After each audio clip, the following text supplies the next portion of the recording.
안녕하세요. 건강 365 아나운서 최인경입니다.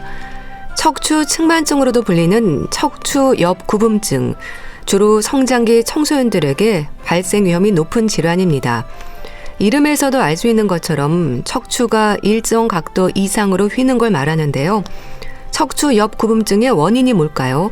성장이 멈추면 휘는 증상도 멈추게 되는 걸까요? 운동치료와 같은 여러 치료법들은 어떤 효과를 기대할 수 있는 걸까요? 보조기나 수술적 치료가 필요한 경우도 많을까요? 척추 옆구분증에 대한 치료 잠시 후에 알아보겠습니다. 그리고 건강관리에 있어서 살펴야 하는 부분이죠. 콜레스테롤에 대해서도 짚어봅니다. 건강 365 한마음의 갯바위 듣고 시작하겠습니다. KBS 라디오 건강 365 함께하고 계십니다. 왼쪽, 오른쪽 어깨 높이가 다르거나 허리 한쪽은 들어가고 다른 쪽은 튀어나오는 모습으로 육안으로도 확인이 가능한 질환, 척추 측만증으로 불리는 척추 옆구분증입니다. 척추가 비틀어지면서 옆으로 굽는 상태인데요. 미용적인 부분으로 스트레스를 받기도 하지만 건강상의 문제로도 이어지지 않을까 싶은데 척추 옆구분증, 고려대 구로병원 정형외과 서승호 교수와 함께합니다. 교수님 안녕하세요. 안녕하세요. 척추 측만증 환자의 대부분이 청소년인 걸로 알고 있습니다. 그런가요? 예, 그 척추 측만증이 이제 종류에 따라서 차이가 있는데요. 이제 뭐 선천성도 있고 그 뇌에 잘못돼가지고 이제 신경 근육의 문제로도 생기는 게 있는데 대부분은 이제 청소년기에 많이 생기는 특발성 척추 측만증이라고요. 그게 이제 전체 측만증의 한 80%를 차지하고 주로 그 사춘기, 청소년기 성장 그 기간 중에 많이 휘는 걸로 되어 있습니다. 예. 이게 원인을 알 수 없는 특발성인 경우가 많다면서요. 예, 이게 기원전 5세기에도 그 측만증에 대한 기록이 있는데요. 그때도 이제 원인을 잘 몰랐는데 의학이 많이 발전했음에도 불구하고 아직까지도 그 원인이 밝혀지질 않아가지고요. 그 원인 불명이란 뜻으로 특발성이라는 그 이름을 붙여서 그 지금 병명으로 불리고 있는데 나중에 이제 원인이 밝혀지면 무슨 성 측만증이라고 아마 또 병명이 바뀔 겁니다. 예. 이게 성장기에 우연히 발견되는 경우가 많겠네요. 예, 그 이제 표시가 또 각도가 세지 않으면은 잘 모르는데요. 이제 옷을 또 벗어야지 하니까 부모님하고 목욕탕을 갔거나 아니면 뭐 샤워를 같이 하거나 뭐 어째 등을 이제 뭐 해주다가 우연히 발견되는 경우도 꽤 많이 있습니다. 그럼 척추 옆구분증이라는 이름을 떠올릴 때 구체적으로 어떤 변화인 건가요? 그 말 그대로 척추가 옆으로 구분증, 굽는다는 그 뜻이거든요. 그래서 이제 간혹 이게 할머니들 보면 이렇게 등이 구부정한 거요. 그거를 또 옆구분증, 측만증으로 그 오인하고 계시는 분들도 계신데요. 그건 이제 후만증이라고 하고요. 그건 이제 뒤로 휘는 거는요. 그러니까 옆구분증은 S자나 이제 C자 모양으로 이렇게 이제 허리가 옆으로 휘는 걸 갖고 옆구분증 또는 이제 한문으로는 측만증이라고 이름을 붙입니다. 휘는 각도에 따라서 단계가 있는 건가요? 예, 그게 이제 원래는 이제 0도 휜 거죠. 고든 거니까 0도에서부터 1도, 2도, 3도 이렇게 쭉 올라가게 되는데요. 그래서 한 20도, 그러니까 10도까지는 정상 범위로 보고요. 10도에서 한 20도까지는 경미한 걸로 보고 20에서 한 40도 사이는 한 중간 정도 휘었다고 하고 40도, 40, 50도 이상이면 좀 심하게 휘었다고 해가지고, 그 이제 단계별로 좀 나눠서 그 치료 계획을 세우기도 합니다. 근데 척추가 10도 이상 좌우 S자로 휜다는 게 어떤 모습인지 얼른 이해되지 않는데요. 이게 육안으로도 확인이 가능한 걸로 알고 있습니다. 예, 그 육안으로도 확인이 돼가지고요. 보면 대부분 그 잘 발견되는 게 어깨 높이가 약간 이제 차이가 있다거나요. 이제 대표적으로 등이 이제 그 한쪽이 튀어나와 있습니다. 보면은. 그 이제 날개뼈라고 하는 부분이 오른쪽이요. 특히 거기가 이렇게 이제 좀 올라와 있는 걸 보고서 이제 부모님들이 발견하는 경우들이 많이 있습니다. 그래서 근데 이제 휘어진 모습이 S인지 C자인지로는 이제 그 거죽으로는 모르고요. 그 엑스레이를 찍어보면 이제 그런 이제 휘어진 뼈의 모습이 보여가지고 예. S자로 휘었다, C자로 휘었다 이제 그렇게 이야기를 합니다. 예. 그럼 병원에 올 때는 이미 척추 옆 구분증인 걸 알고 오는 경우가 많은가요? 예, 그 아무래도 이제 대학병원이다 보니까요. 처음부터 이제 측만증 확인하기 위해서 오지는 않고요. 예. 그 동네 병원이나 아니면 이제 부모님이 이제 아이 옷 갈아입히거나 목욕하다가 발견해서 좀 이상하다 해가지고 이제 데리고 오는 경우들이 많이 있습니다. 그럼 진료실에서도 확인을 하실 텐데요. 어떤 방법으로 1차적인 진단을 하세요? 일단 이제 차려 자세에서요. 그 어깨 높이가 맞는가, 골반이 틀어졌는가, 아니면 이제 그 배 옆구리에 그 파인 그 주름처럼 그 좌우 비대칭으로 이렇게 움푹 파인 것처럼 보이기도 하고요. 예. 가장 쉽게 알 수 있는 방법은 이제 바로 선 자세에서 허리를 90도로 구부려 보게 합니다. 그러니까 우리 수영 선수들 다이빙 할 때 90도 구부리잖아요. 예. 그 자세를 취해서 보면은 등의 그 좌우 높이가 똑같지가 않고 평평하지가 않고 한쪽이 불룩 튀어나온 거를 볼 수가 있거든요. 예. 이제 그러면 이제 측만증일 가능성이 꽤 많이 있습니다. 예. 이거는 뭐 척추 측만계 경사 측정기로 비대칭을 확인하는 건가요? 예, 그 이제 집에서는 그게 없으니까 그냥 육안으로만 눈으로 봐서 이제 튀어나왔다 안 튀어나왔다 이제 심하게다 약하게 튀어나왔다 이 정도 아는데, 예. 근데 이제 병원에 오시면은 꼭 각도기 같은 게 있거든요. 그래서 이제 그 각도기로 이렇게 이제 등의 비대칭 정도를 측정하는 그 경사 측정기로 비대칭을 이제 확인하게 됩니다. 이 방사선 영상을 통한 확인이 필요한 경우도 있다고 하던데 그렇습니까? 예, 1차적으로 어깨 높이나 뭐 등 높이가 튀어나오고 경사 측정기에서 한 5도 이상 비대칭이 이제 확인이 되고, 그러면 이제 엑스레이를 찍어가지고 우리 가슴 흉부 엑스레이 많이 찍잖아요. 직장 검사할 때요. 예. 이제 그런 식으로 허리 엑스레이를 찍으면은 이제 쉽게 진단이 가능합니다. MRI라든지 추가 검사가 필요하기도 한가요? 예, MRI가 이제 대부분은 필요하지는 않은데요. 간혹 이제 그 보통 만곡이 오른쪽으로 많이 휩니다. 예. 그래서 이제 우측으로 많이 휘는데 유별나게 이제 왼쪽으로 휘어 있다든지 또 각도가 빠르게 진행을 한다든지 그런 경우에는 이제 혹시 척추 신경에 문제가 있어서 휘는 경우가 있어가지고 예. 그런 걸 이제 의심해가지고 MRI 같은 거를 찍어보기도 합니다. 예. 그런데요, 이렇게 척추 옆 구분증으로 척추가 휘어도 환자들은 통증이라든지 증상이 없습니까? 예, 이게 그 휘어져 있다는 것 이외에는 다른 증상이 없어가지고 그 각도가 많이 진행할 때까지도 모르고 지내시는 분들이 있을 정도로 어떤 뭐 통증이나 어떤 뭐 장기 압박에 따른 증상 그런 게 안 나타나는 게 이제 또 특징 중에 하나입니다. 네. 근데 허리 통증을 느끼는 경우도 있다고 하던데요. 직접적인 연관은 없는 건가요? 예, 그 간혹 허리가 휘어 있으신 분들 중에 보면 이제 허리가 아프다는 분들이 있는데 보면은 이제 그런 경우는 그 허리 휜 것 때문에 아픈 거이기보다는 예. 그거와 측만증 휘어져 있는 거와는 관계없이 휜 허리 그 통증이라고 보통은 이제 진단을 내립니다. 네. 그래서 알려져 있기로는 측만증이 있어도 유통이 더 많이 생기지는 않는다. 그렇게 이제 알려져 있습니다. 그럼 척추 옆 구분증의 진행이라고 한다면 점점 더 기우는 거라고 봐야 됩니까? 예, 그 성장기, 그러니까 한 2, 3년간 애들이 사춘기 때 이제 청소년들이 크는데요. 예. 그때 성장하면서 각도가 이제 조금씩 더 진행을 하는 게 특징입니다. 예. 초기 치료가 중요하겠어요. 예, 이게 안타깝게도 한 번 휜 허리는 이게 이제 잘 펴지지를 않아가지고요. 교정이 안 되기 때문에 빨리 발견해서 더 이상 휘지 않게 이렇게 이제 예방적 치료를 해주는 게 제일 중요하기 때문에 조기 그 진단이 중요합니다. 네. 그럼 방치될 경우에 건강상의 위험도 있을까요? 척추 옆 구분증으로 인한 흉추 만곡의 위험도 지적이 되던데 이게 어떤 의미인가요? 예, 그 일단은 각도가 커지면은 이게 이제 뭐 한 2, 3년 사이에 한 뭐 6, 70도, 8, 90도까지도 확 휘는 그 학생들도 있거든요. 예. 그 정도로 휘게 되면은 심장이나 폐 같은 중요 장기가 눌리게 되고요. 또 원래는 이제 흉추, 그 가슴 부위가 보면은 이 약간 좀 등이 구부정하게 돼 있거든요. 그래서 항아리처럼 곡선이 이제 뒤로 있게 되는데 그게 이제 폐 용적을 높게 하기 위해 가지고 이렇게 항아리처럼 뒤로 튀어나와 있는 건데요. 근데 그 측만증이 있으면은 그게 오히려 안으로 거꾸로 이렇게 밀려 들어갑니다. 허리가. 그래가지고 폐 용적이 작아지는 그런 위험도 있습니다.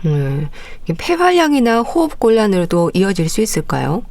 예, 결국은 이제 그 가슴 부위 흉추가 많이 휘어지게 되면은 그 심장이나 폐 같은 게 압박이 되면서 폐활량이 감소하고 이제 아주 심하신 경우에는 이제 젊었을 때는 관계없지만 이제 나이 먹으면서 점점 이제 호흡 곤란으로 이어져 가지고 계단 오를 때도 힘들어하고 이제 그런 경우도 있습니다. 이게 청소년기의 발병 위험이 높은 만큼요. 혹시 성장에도 문제가 될지 걱정하는 분들이 많을 텐데요. 어떨까요? 예, 그 이 성장 자체는 이제 문제가 없는데요. 이게 바로 크지를 않고 옆으로 휘니까 이제 키가 이제 크지 않는 것처럼 느껴질 수가 있거든요. 근데 그 뼈 자체는 성장에는 문제는 없습니다. 그럼 성장이 끝나면 층만도 멈추는 거네요? 예, 다행히도 이제 그 성장이 한 여학생 같으면은 뭐 한 중3, 이제 남학생은 고1, 2면 성장이 멈추는데요. 이제 그러면은 측만증도 멈춥니다. 그러니까 이제 나무도 크면서 휘듯이 그 성장할 때 잠깐 한 2, 3년간 휘는 게 또 특징입니다. 그럼 성장 단계라든지를 고려해서 치료가 결정이 되는 건가요? 예, 그 치료법으로는 뭐 보조기도 하고 운동 치료도 하고 심하면 수술도 하는데 이제 그거를 결정할 때 가장 중요한 요인 중에 하나가 아이가 이제 성장이 얼마나 급속히 이루어지고 있고 얼마나 많이 남았는가 이런 거를 이제 고려해서 치료 방법을 결정합니다. 치료는 어떨까요? 더 이상 휘지 않도록 진행을 막는 게 치료 목적인가요? 예, 그 부모님들이 보면 이제 교정이 되는 거를 많이 말씀하시는데 이제 교정 치료를 해도 이게 일시적으로만 이제 조금 펴지고 하루 이틀 지나면 다시 이제 원위치로 돌아갑니다. 그래가지고 이거를 교정된다고 보지는 않고요. 이제 치료의 최선의 목표로 더 이상 휘지 않도록 진행을 막는 거를 이제 치료 목적으로 삼습니다. 치료법도 다양한가요? 예, 그 각도하고 성장 단계에 따라 틀린데요. 그 이제 성장기 아동이면서 각도가 한 20도 미만이면 이제 표시도 거의 안 나고 그래가지고 이제 운동 치료 뭐 스트레칭 운동 그런 거 시키고요. 그러면 성장기면서 한 20에서 40도 사이면은 더 휠 위험이 있기 때문에 보조기를 해서 더 휘지 못하게 예방적 치료를 하고 한 4, 50도가 넘으면은 나중에 성인이 돼서도 또 계속 조금씩 휠 수가 있기 때문에 무너지면서 휜 게 있어가지고 이제 그럴 때는 한 4, 50도가 넘으면은 수술도 고려를 합니다.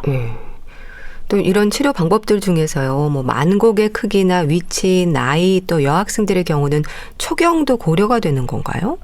예, 그 특히 그 특발성 측만증이 보면은 여학생들이 남학생들보다도 3배에서 한 5배 정도 더 많이 있습니다. 그래서 이제 여학생들이 초경을 전후해가지고 키가 많이 크거든요. 보통은 이제 초경하고 나면 한 2년 정도 크면은 이제 멈추기 때문에 초경 전인지 후인지 이런 거 하고 나이에 그 뼈 나이의 성장 단계 그리고 이제 만곡 휘어진 부위가 이제 뭐 흉추인지 아래 요추인지 이런 걸 고려해 가지고 이제 치료 방법들을 이제 선택하게 됩니다.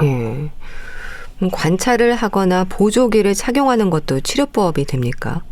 예, 그 관찰도 일종의 이제 치료로 보는데 이제 관찰하면서 그냥 관찰만은 아니고 이제 스트레칭 운동 같은 거를 좀 많이 하라고 하고요.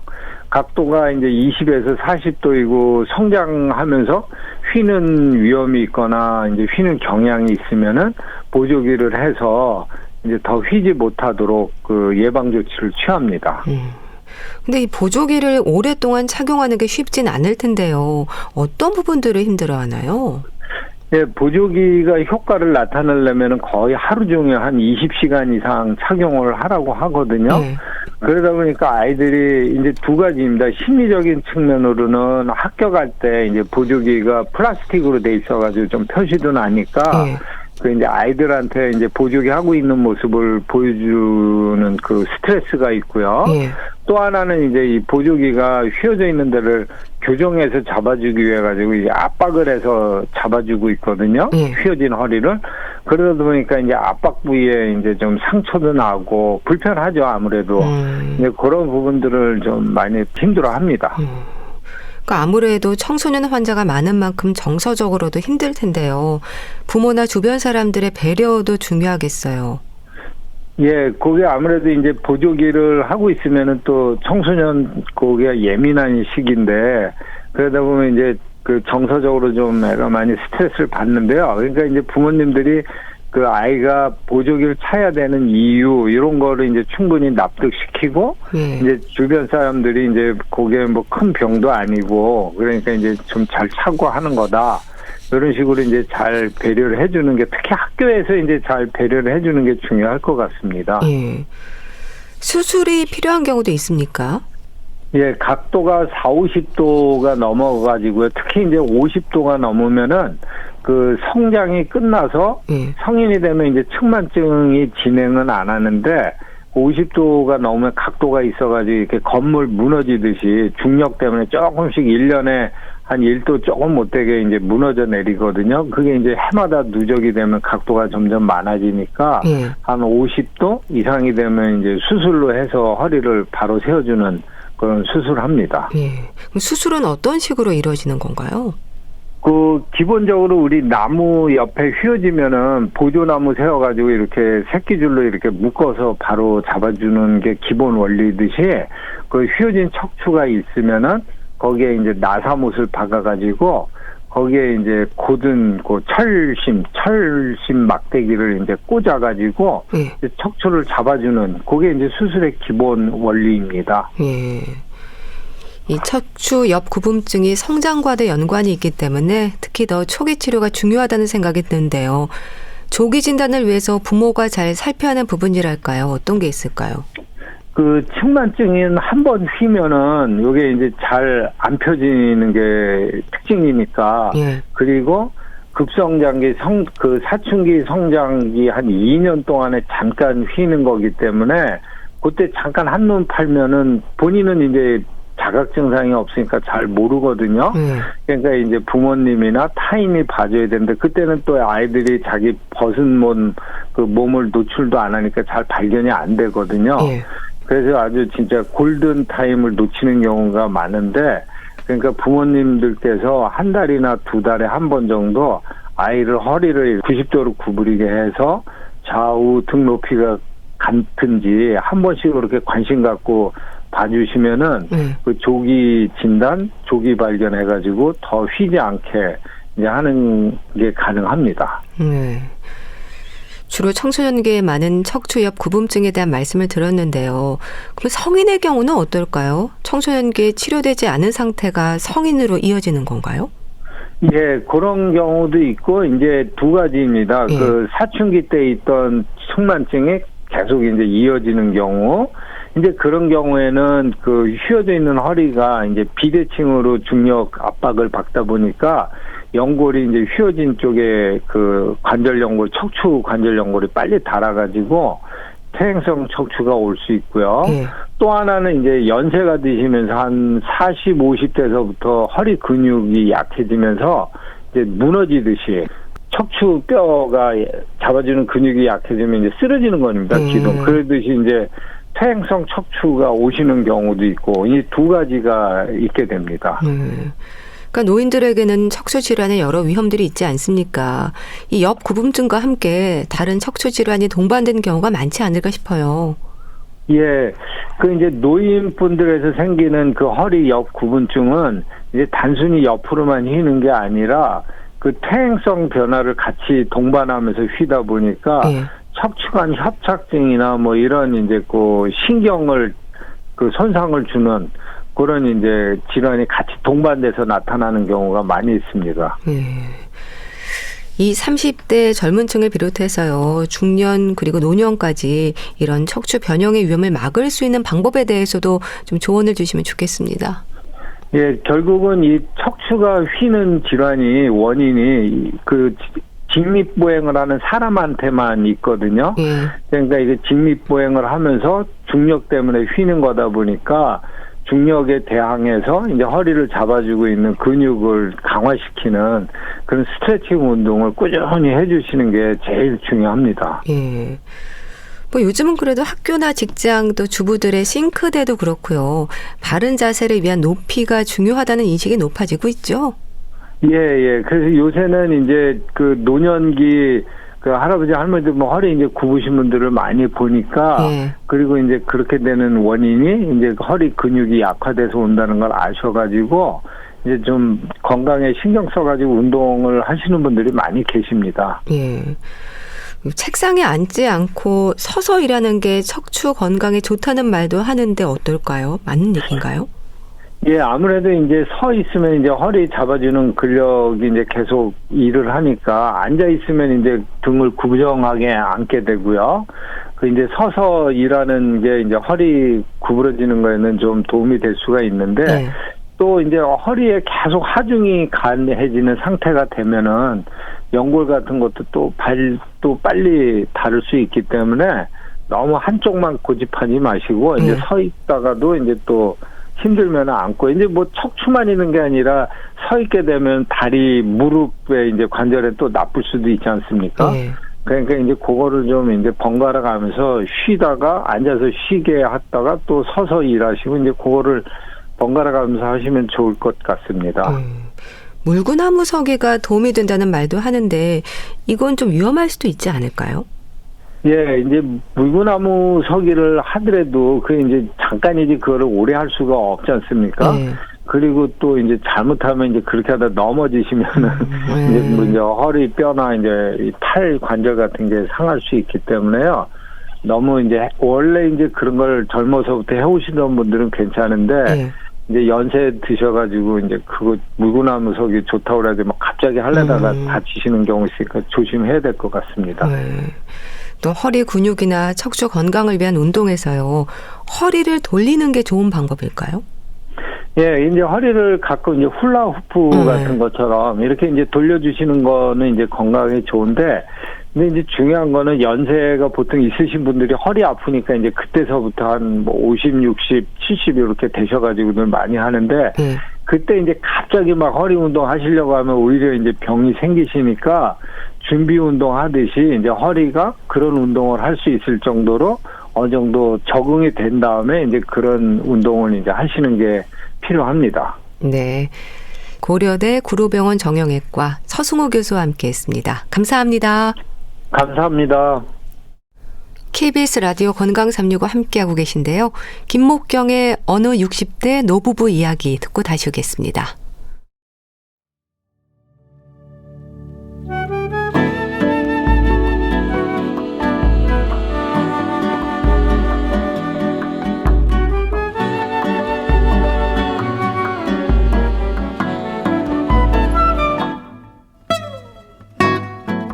건강한 하루의 시작. KBS 라디오 건강 365 최윤경 아나운서의 진행입니다. KBS 라디오 건강 365 함께하고 계십니다. 콜레스테롤이 높다고 하면 걱정이 많아집니다. 흔히 말하는 나쁜 콜레스테롤을 떠올리는 거죠. 하지만 콜레스테롤은 우리 몸의 세포와 세포막을 구성하는 데 아주 중요한 성분입니다. 무조건 낮아야 하는 게 아니라 적정 수준의 콜레스테롤을 유지하기 위한 노력, 어떻게 살펴야 하는 걸까요? 대한의사협회 백현옥 부회장과 함께합니다. 안녕하세요. 네, 안녕하십니까. 콜레스테롤은 무조건 낮아야 한다는 생각을 하는 건 LDL, 그러니까 저밀도 콜레스테롤, 흔히 말하는 나쁜 콜레스테롤 때문인 거죠? 맞습니다. 그러니까 콜레스테롤이 저밀도 콜레스테롤 그리고 또 고밀도 콜레스테롤 이런 것들이 합쳐져서 우리가 총 콜레스테롤 얘기를 하는데요. 예. 소위 나쁜 콜레스테롤이라고 불리는 그 LDL 콜레스테롤은 그 높아졌을 때 지방이 몸에 축적이 되고 혈관을 손상시키고 따라서 각종 혈관 질환, 즉 뭐 심혈관 질환이나 뇌혈관 질환 혹은 말초혈관 질환 등 이런 것들을 발생하기 쉽게 하잖아요. 그래서 낮추고자 하기 때문에 결국 그냥 줄여갖고 총 콜레스테롤 낮추자라고 보통 이야기하곤 합니다. 예. 하지만 또 좋은 콜레스테롤, 나쁜 콜레스테롤로 구분이 되는 걸 보면요. 우리 몸을 구성하는데 콜레스테롤은 아주 중요한 부분인 건가요? 맞습니다. 예. 꼭 드리고 싶은 말씀이거든요. 예. 무조건 왜 하도 콜레스테롤 낮추자 하니까 콜레스테롤은 몸에 뭐 있으면 안 될 악마 같은 걸로 지금 바뀌어버린 것 같은 느낌이 일부 있거든요. 예. 근데 콜레스테롤은 사실은 우리 몸을 구성하고 살아가는데 필수 성분입니다. 즉, 각 세포 막일 성분이 되거든요. 예. 그러니까 콜레스테롤 없으면 세포가 아예 뭐 존재하기가 어렵겠죠. 그다음에 그거 외에 각종 호르몬, 특히 성호르몬이나 아니면 스트레스 호르몬 또는 비타민 D의 전구체가 됩니다. 예. 그뿐만이 아니라 담즙상의 합성에도 꼭 필요하기 때문에 이 담즙이라는 게 지방 흡수나 지용성 비타민 흡수에 필수거든요. 이런 아주 그냥 필수적인 일을 하고 예. 그렇기 때문에 콜레스테롤이 몸에 없으면 사람이 살 수가 없다. 필수 성분이다라고 할 수가 있겠습니다. 자, 그렇다면은 저밀도 LDL 콜레스테롤 그리고 고밀도 HDL 콜레스테롤에 대한 이해가 필요할 텐데요. 나쁜 콜레스테롤은 동맥경화증의 위험을 높이고 좋은 콜레스테롤은 동맥경화증을 방지하는 효과가 있다. 이렇게 생각하면 되는 걸까요? 거의 맞습니다. 예. 그러니까 저밀도 LDL 콜레스테롤은 혈액을 타고 말초로 돌아다니기 때문에 혈관벽에 붙기 쉬우니까 예. 결국은 그것들이 동맥경화와 혈전을 만들 위험이 높아지니까 예. 심혈관, 뇌혈관 질환 발생을 높이는 반면에 그 좋은 콜레스테롤, HDL 콜레스테롤은 이 말초에 있는 이 LDL 콜레스테롤을 간으로 불러들입니다. 그렇기 때문에 말초에서 돌아다니는 콜레스테롤을 모아들이기 때문에 혈관 건강에 도움이 된다. 따라서 좋은 콜레스테롤이라고 불리는 거죠. 그래서 나쁜 콜레스테롤은 낮아야 하고 좋은 콜레스테롤은 높아야 하는 거네요. 정확하십니다. 예.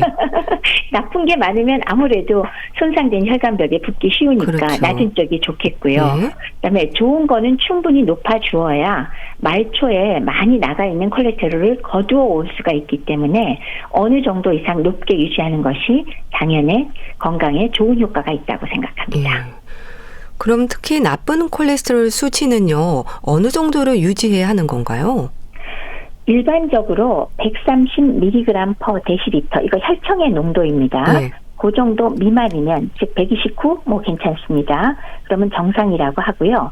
아예 100보다 더 내려가면 아이고 만족스럽다, 적절하다라고 얘기를 합니다. 그러니까 요점은 130 정도 될 때까지는 특별히 치료를 우리가 하지 않는다는 얘기죠. 네. 그다음에 130에서 159까지는 조금 높은 정도.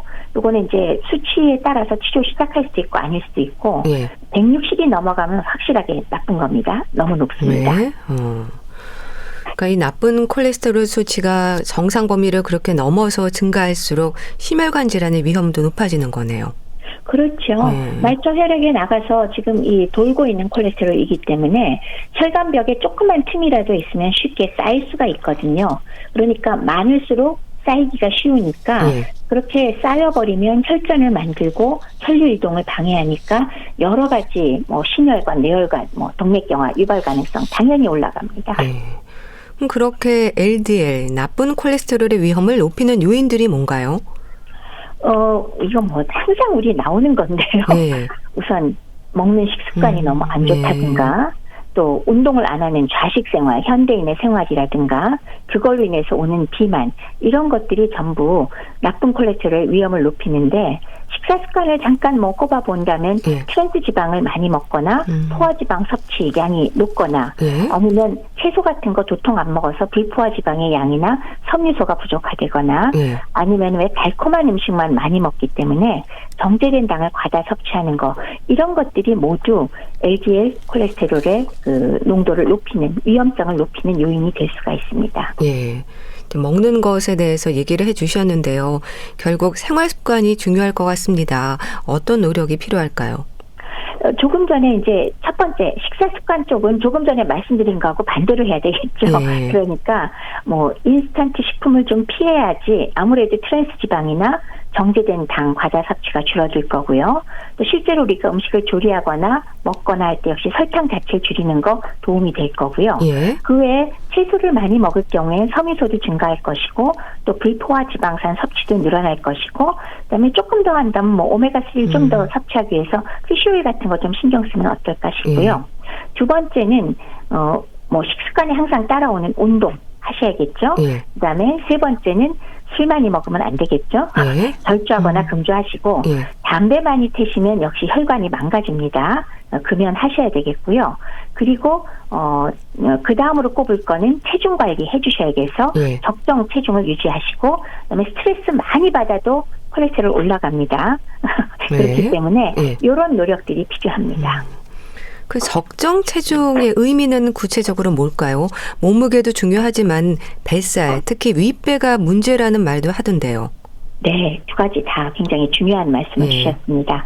적정 체중은 그냥 우리가 봐서 날씬하고 보기 좋다. 그 기준은 솔직히 아니죠. 요점은 그 연령에 어떤 일정한 체중을 유지하고 있을 때 예. 질병에 걸릴 확률과 사망률이 가장 적게 나오는 정도의 체중을 의미합니다. 예. 즉 건강을 유지하기 위해서 가장 최적의 체중을 의미하는 거거든요.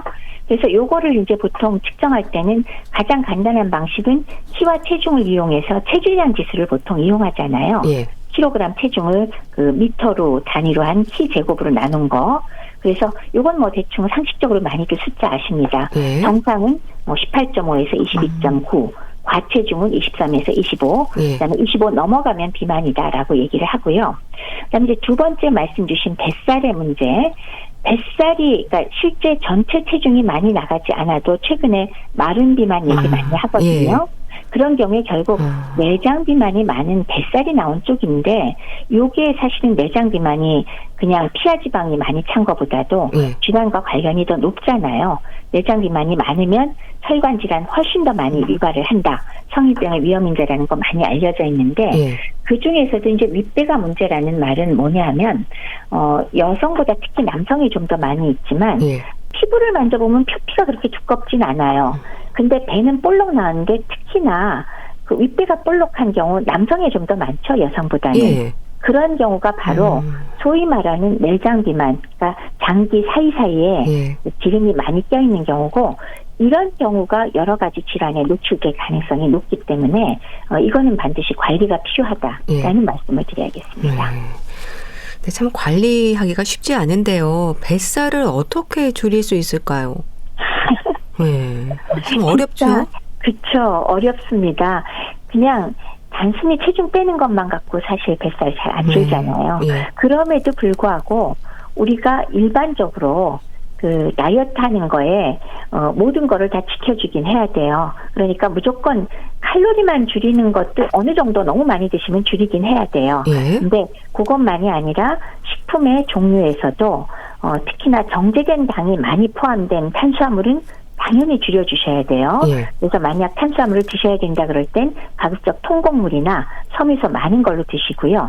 그다음에 단백질의 섭취량은 늘려주셔야 안 그래도 체중이 빠지는 시점에 당연히 지방만이 아니라 근육도 빠져나가거든요. 근데 단백질 섭취까지 하지 않는다면 이거는 빠져나간 근육을 보충할 재간이 없기 때문에 역으로 단백질 섭취량은 오히려 평소보다 조금 늘려주실 필요가 있고요. 그리고 술 드시면 안 되고요. 그리고 술배 있잖아요. 그죠? 그러니까 완전히 소위 텅 빈 칼로리라고 우리가 부르잖아요. 그래서 술을 많이 드실 때는 뭐 배에 나오는 건 너무 당연하기 때문에 금주 필수입니다. 그러면서 적절한 운동을 하되 유산소 운동만이 아니라 근력 운동을 꼭 포함시켜서 운동을 같이 해주셔야 어느 정도 컨트롤이 될 수가 있습니다. 지방 섭취량에 대해서 좀 얘기해 주세요. 포화 지방에 대한 이해도 필요할 것 같은데요. 우선은 이제 과거에는 지방이 아무래도 칼로리가 높다 보니까 똑같은 그램당 칼로리가 2배 이상 나오잖아요. 지방만 줄이면 모든 게 다 될 거라고 믿었던 적이 있는데 사실 최근에 와서는 그렇게 생각은 하지 않습니다. 지방도 건강한 지방, 건강하지 않은 지방. 그런데 방금 말씀 주셨지만 포화지방이나 트랜스지방은 건강하지 않은 지방이다라고 우리가 이해를 하면 되지 않을까 싶습니다. 그래서 이 포화지방, 트랜스지방은 말씀드렸다시피 자연계에 있는 건 아니고요. 이런 그 첨가물이나 아니면 우리가 튀긴 기름을 굉장히 여러 번 쓰거나 하면은 발생하는 거거든요. 예. 그렇기 때문에 인스턴트 식품이나 이런 데 많이 들어있고 그다음에 튀김을 여러 번 사용한 기름으로 튀겼을 때 문제가 되니까 예. 그런 걸 좀 피하시면 되겠고요. 그다음에 이제 포화지방의 경우는 우리가 동물성 지방이라고 보통 얘기를 하죠. 예. 근데 이것의 과다 섭취는 확실히 콜레스테롤과 중성지방을 상승시키는 그런 효과가 있습니다. 그래서 혈관 질환이 증가하니까 이 포화지방의 양을 하루 총 열량의 7% 미만 혹은 하루 15g 이내. 근데 사실 골치 아파요. 이 숫자가. 그렇네요. 네. 어쨌건 그 지방이 많은 붉은색 고기를 너무 많이 먹지 말자가 일단은 답이고요. 예. 그러면 진짜 그것 때문에 병 많이 걸리냐. 이 포화지방 많은 식단을 먹는 사람들이 통계적으로 봤을 때 실제로 포화지방이 많은 식단을 즐기는 사람들이 심혈관계 질환이나 이상지질혈증 많이 발생하고요. 예. 암이나 알츠하이머병, 파킨슨병 같은 퇴행성 질환의 질병의 이환율, 그러니까 걸릴 확률이 높아지고 예. 사망률도 크게 증가했다는 걸 우리가 보거든요. 그렇기 때문에 동물성 지방인 포화지방은 줄이는 게 좋겠다. 예를 들면 그럼 어떤 거냐? 예. 고기의 비계, 아. 그러니까 돼지나 소의 기름 있죠. 예. 이건 피하시는 게 예. 좋고요. 그다음에 버터 너무 많이 드시지 마시고요. 그다음에 식물성이지만 팜유나 코코넛 오일이 포화지방입니다. 예. 이것도 과다하게 드시지 않도록 신경 쓰셔야 되고 치즈, 크림, 그다음에 뭐 이런 것들은 우유에서 온 것이라 좋은 거긴 하지만 예. 역시나 포화지방이 많기 때문에 너무 많이 안 드시면 좋겠고 소시지 같은 것도 많이 드시지 않도록 하는 게 좋겠습니다. 예. 그럼 또 새우나 오징어, 생선 내장, 장어 뭐 이런 음식들도 피해야 한다는 말도 하는데 어떨까요? 지금 말씀 주신 게 왜 소위 콜레스테롤이 매우 많이 함유된 그런 식품들이죠. 근데 콜레스테롤 많이 든 것의 공통점이 뭔지 아세요? 맛있어요. 고소하고. 그렇네요. 그렇긴 한데 실제로는 우리 몸에 예. 콜레스테롤 농도가 먹은 거가 고스란히 그냥 들어간 대로 100% 반영되느냐? 사실 그렇진 않거든요. 그렇군요. 네, 실제로 뭐 계란 노른자가 이거 그 콜레스테롤이 그람당 함유된 게 제일 높은 거긴 한데요. 네. 과연 하루에 섭취량이 뭐 콜레스테롤이 300mg이라고 했을 때 오징어나 달걀같이 콜레스테롤 많이 들어있는 거를 그만큼 먹었다고 그만큼 몸속에서 올라가냐? 네. 사실 그렇진 않습니다. 콜레스테롤이 사실은 간에서 주로 합성하는 게 몸에서 돌아다니거든요. 우리가 콜레스테롤 섭취했더라도 다 분해해서 일단 흡수했다가 간에서 처리를 한 다음에 필요량만큼 만드는 그런 경우가 되기 때문에 건강한 사람의 경우는 이렇게 식사를 통해서 섭취한 콜레스테롤 양은 혈청 콜레스테롤에 그렇게 영향을 많이 미치지 않습니다. 10%, 15%라고 하거든요. 그래서 알아서 건강할 때는 소화관에서도 콜레스테롤 흡수를 적당히 흡수를 좀 적게 하고 또 합성되는 것도 억제를 하거든요. 근데 굉장히 많은 콜레스테롤 섭취가 어마어마하게 지속된다. 예. 그러면 그때는 이제 체내 조절 기능이 어려워지게 되니까 날마다 계란 10개, 뭐 유제품, 오징어 매일, 뭐 고기 뭐 하루에 한 근씩 그렇게 드시는 분은 문제 있습니다. 그게 아닐 때 적정량 먹는 건 전혀 문제가 안 되고 실제로 미국의 FDA 경우도 콜레스테롤 높은 사람이라도 계란 노른자를 일주일에 2개 먹어도 된다고 할 정도입니다. 아, 예, 그렇군요. 그럴 정도이기 때문에 바로 그걸 못 먹는 식품으로 취급하시면 안 됩니다. 예. 또 섬유소가 이제 풍부한 식사도 강조가 되지 않습니까? 그렇죠. 네. 특히나 뭐 이런 그 전곡류 같은 데 들어있는 수용성 섬유소는요. 몸속의 콜레스테롤을 체외로 배출시키는 효과가 있어요. 근데 그것만이 아니라 이런 전곡류에는 폴리페놀이라든지 이렇게 식물성의 활성물질, 몸에 좋은 거, 항산화제, 항염증 작용을 하는 그런 좋은 물질이 많이 있잖아요. 그렇기 때문에 이런 수용성 섬유소가 풍부한 전곡류를 같이 섭취를 해주시면 동맥경화증도 예방할 수 있고 심혈관 질환도 예방할 수 있으니까 가령 연구 하나의 결과를 보면은 하루에 전곡류를 한 40g, 4큰술 정도 섭취한 사람이 한 3g, 그러니까 한 10분의 1 큰술, 그러니까 한 10분의 1 정도 섭취한 사람에 비해서 심혈관 질환 유병률이 21% 낮게 나타났다 그러니까 이거 상당한 거죠. 예. 5분의 1 정도 줄어든다는 얘기니까요. 그래서 섬유소 풍부한 식사 많이 하시기 바랍니다. 예. 또 싱겁게 먹는 식습관은 당연하겠죠. 그렇죠. 소금을 과다 섭취하시면 뭐 지극히 당연하지만 고혈압 유발하고 또 그 자체가 혈관 손상을 일으키니까 만약에 고콜레스테롤증이 있으면서 혈관이 손상돼 있으면 뭐 당연히 혈관 질환 발생 가능성 높아지죠. 예. 그러니까 조리할 때 적게 넣는 건 물론이고요. 채소와 과일 많이 드시고 칼륨이 많거든요. 나트륨 대신에. 그다음에 가공식품에 많이 들어있으니까 예. 많이 드시는 거 피하시는 게 좋겠습니다. 예. 그리고 운동도 강조를 하시는데요. 운동이 왜 그렇게 중요할까요? 운동하면은 우선 근골격계 기능이 향상되는 건 뭐 생각만 해도 당연한 거죠. 네. 그죠? 그 다음에, 체지방량이 운동을 통해서 어느 정도는 감소시킬 수 있잖아요. 그런 효과도 당연히 있을 거고, 또, 그렇게 되기 때문에 오히려 이제 근육량은 증가할 수가 있을 거고요. 예. 운동 자체가 면역 기능도 향상이 되고, 그다음에 여러 가지 내분비 내사 기능도 향상이 되면서 예. 영증 물질이 감소하니까 또 그것만으로도 운동만으로 콜레스테롤 떨어진다는 말씀은 드릴 수 없지만은 근육량을 늘리면서 체중을 조절하고 염증 물질을 감소시키는 걸로 여러 가지 긍정적인 효과가 당연히 있을 거고요. 그다음에 운동 자체가 또 스트레스를 해소시키고 뇌 기능도 향상시키잖아요. 예. 그러니까 만성 퇴행성 질환 같은 것도 예방을 하기 때문에 운동은 꼭 하셔야 됩니다. 습관으로. 예. 아무래도 유산소 운동, 근력 운동을 적절히 잘 섞어서 해야겠죠. 그렇죠. 예. 그러니까 유산소 운동 자체는 당연히 우리가 칼로리도 적절하게 소모해주고 심폐 기능을 향상시키지만은 근력 운동도 매우 중요해서 근력 운동을 적절히 섞어주셔야 예. 우리 몸의 근육이 유지가 되면서 또 근육이 유지가 돼야지 칼로리를 사용하거나 몸의 대사가 원활해지거든요. 최근의 경우는 그 근감소증이 사실은 노화 이후에 걸리는 질환들과 굉장히 영향을 많이 미치고 예. 또 다른 질환과의 관계 그리고 사망률과도 관계가 많다는 거 알려져 있으니까 반드시 운동은 필수로 하셔야 되고 그다음에 그 유산소 운동과 함께 근력 운동 꼭 함께 하시기 바랍니다. 예. 또 나쁜 콜레스테롤을 낮추는 건강한 혈관을 지키기 위해서 꼭 기억해야 할 수치들도 알려주세요. 네, 콜레스테롤과 연관돼서 나쁜 콜레스테롤, 좋은 콜레스테롤에서 숫자가 굉장히 많아요. 총 네. 콜레스테롤. 그래서 그냥 딱 몇 개만 기억을 하면 될 것 같아요.